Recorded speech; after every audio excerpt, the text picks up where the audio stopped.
Finalmente ci sono riuscito. Sono riuscito ad acquistare il Behringer UV1 che si trova qui. Opla, eccolo.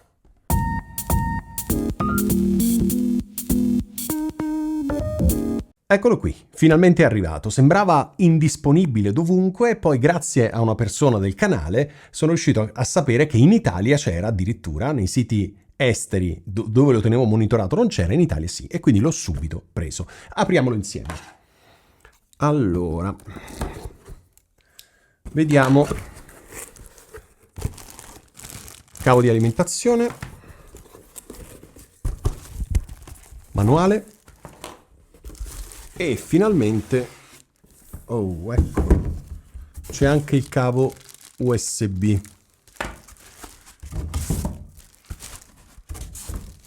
Ok. Apriamo senza pietà e andiamo a vedere il nostro UV1. Ok, questo non ci serve. Eccolo qui, il nostro Behringer UV1. Ok? Allora, questo Behringer altro non è che l'imitazione, il clone del DBX286S. Non so se sai che Behringer ormai da un po' di anni a questa parte ci ha abituato a clonare di tutto. Fa cloni di qualsiasi cosa, dai microfoni ai processori audio, qualsiasi cosa. Ecco, questo dovrebbe essere il clone del DBX286S, con in più però, visto che il DBX286S è uno strumento storico, io ce l'ho di là in studio, questo qui è un po' più moderno perché ha anche dietro la porta USB, quindi questo funziona anche da scheda audio. Quindi immagina una scheda audio che ha già un channel strip interno, un channel strip con ovviamente il preamplificatore, il compressore, il de-esser, l'enhancer, l'expander gate e ovviamente l'output. Quindi immagina una scheda audio che ha un channel strip, ideale appunto per chi vuole, come nel nostro caso, registrare la voce. Ok, adesso basta con le chiacchiere e proviamo come funziona questo strumento. Ok, allora in questo momento ho connesso il Rode Procaster dentro il Behringer UV1 e ho collegato le mie cuffie. In questo momento sto utilizzando soltanto il preamplificatore, quindi in questo momento come puoi vedere il preamplificatore è al massimo e l'output è a metà. E qui ho il volume delle cuffie con il mix, quindi posso sia ascoltare quello che sta arrivando in maniera diretta che quello che arriva dal computer. Ok, ho collegato il DBX UV1 tramite USB al mio computer. Ho aperto Reaper e sto registrando. La mia voce in questo momento dentro Reaper è tra meno 18 e meno 12, quindi diciamo il volume dovrebbe essere abbastanza costante. Essendo un microfono dinamico, questo Rode, non ho attivato la 48 volt e ti faccio sentire però attivando il filtro low cut. In questo momento sto parlando con la voce senza filtro low cut, in questo momento il filtro low cut è attivo. Cosa ne pensi? Filtro low cut attivo, filtro low cut attivo, filtro low cut non attivo, non attivo, attivo, attivo. In questo momento ho attivato il filtro low cut, in questo momento ho tolto il filtro low cut. Non mi fa impazzire questo filtro low cut, sinceramente. Non lo so, il suono forse taglia un po' troppo, non lo preferisco. Ok, allora in questo momento togliamo il bypass a tutto il processore, ma tanto non cambia niente perché come vedi i volumi sono tutti regolati a 0. Ok, allora iniziamo dal primo che è appunto il compressore.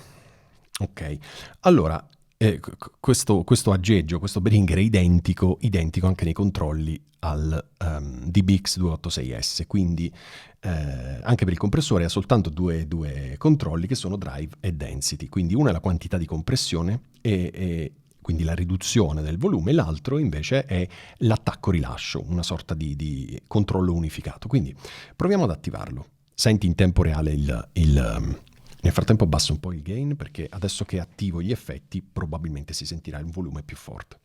Quindi diminuisco il volume e provo ad alzare un po' il compressore. Provo ad alzare il compressore. Aspetta però, diminuisco un po' questo. Tengo comunque il volume alto. Prova. Ok, sta iniziando a funzionare il compressore. Prova.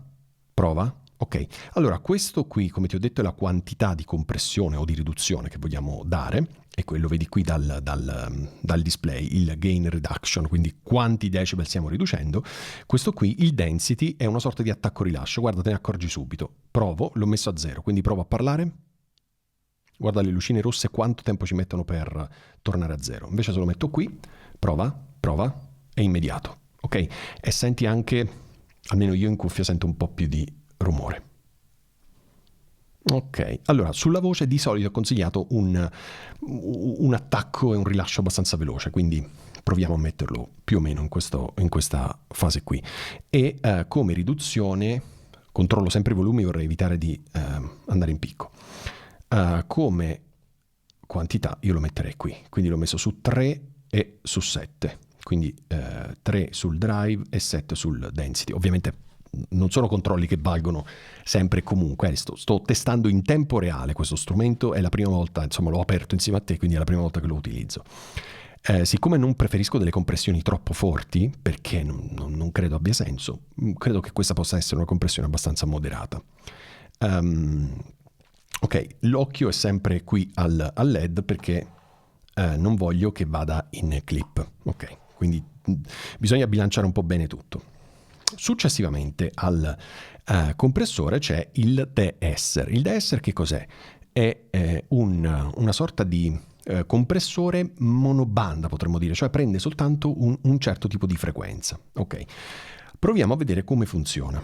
Allora, innanzitutto alzo un po' il volume. Questo qui è il volume del threshold, ovvero la soglia di chiusura del de-esser.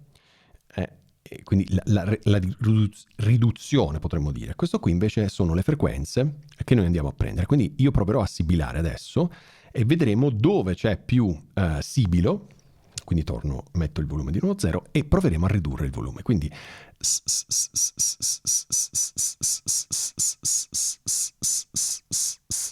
probabilmente qui. Ok, proviamo a ridurre, quindi sibilerò di nuovo, ma questa volta riducendo il volume. Ok, molto meglio. Guarda senza. Con. Dopo il de-esser c'è l'enhancer. Ok. L'enhancer è una sorta di, semplificherò al massimo il concetto, perdonami, è una sorta di vecchio equalizzatore degli stereo di quando eravamo piccoli, cioè alti e bassi. Ti faccio ascoltare come funziona. In realtà è molto di più, ma ascolta. Sto aumentando adesso i bassi. Senti la mia voce come diventa molto più profonda, molto più profonda. Senti? Ok. Questo perché ho aggiunto i bassi. Ovviamente sono eccessivi. Quindi proviamo a stare su 3. In questo caso spinge molto di più rispetto al Behring, rispetto al DBX. DBX non arriva a questo livello di suoni bassi. Questi qui invece sono gli alti. Proviamo ad aggiungere un po' di alti. Senti come apre la voce. Ok.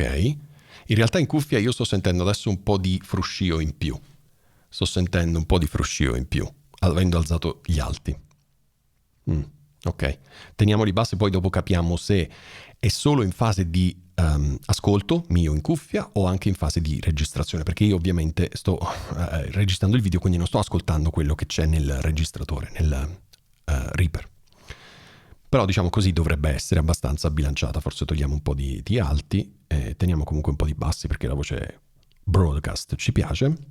E passiamo a quello che ha reso il DBX 286S uno strumento che hanno tutti, almeno hanno provato tutti, cioè l'Expander Gate, che serve a darci un suono molto radiofonico, cioè è in grado di eliminare tutto ciò che è rumore di fondo, suono ambientale. E lo fa, ora ti faccio vedere come lo fa. Io sono in questa stanza che non è il mio studio dove registro, ma è lo studio dove faccio i video, e pur avendo pannelli intorno a me, il soffitto è altissimo e lì c'è un finestrone gigante. Questo che cosa vuol dire? Vuol dire che non è un ambiente silenziosissimo. Bene, proviamo a vedere questo come funziona. Allora, c'è threshold e ratio, ok? Quindi io cosa faccio? Provo ad alzarne uno a metà e l'altro poi regolo, ti faccio vedere, perché altrimenti se ne alzassi soltanto uno alla volta non avrei una buona visione. Allora, provo a mettere questo qui a metà e provo a regolare il primo, il threshold, fino a trovare. Ok, senti il passaggio da così a così. ho eliminato tutto. Adesso c'è un silenzio pazzesco. C'è un silenzio pazzesco e guarda è molto importante qui il display, perché? Perché vedi è verde e rosso. Ok, quindi quando si apre il gate, questo cancello, e quando si chiude. Ovviamente sulla voce questa apertura e chiusura deve essere abbastanza veloce, quindi proviamo. Guarda, parlo, poi smetto di parlare, guarda quanto tempo ci mette per tornare rosso. Prova, prova, prova. Un po' troppo, no? Proviamo a velocizzare un po'. Prova, prova, prova, prova. Aspetta, metto al massimo, ma prova? No, prova. Allora, prova, prova, prova, prova. Che ne dici? Prova. Mi sembra buono. Ora, provo a parlare. Io lo sto provando insieme a te, quindi non l'ho ancora provato da solo, non l'ho studiato.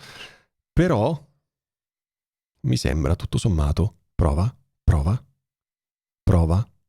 Questa è la mia voce con l'Expander Gate.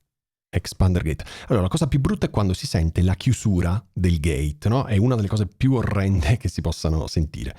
Quindi proviamo a vedere se riusciamo a... Prova. In questo momento sto usando l'Expander Gate.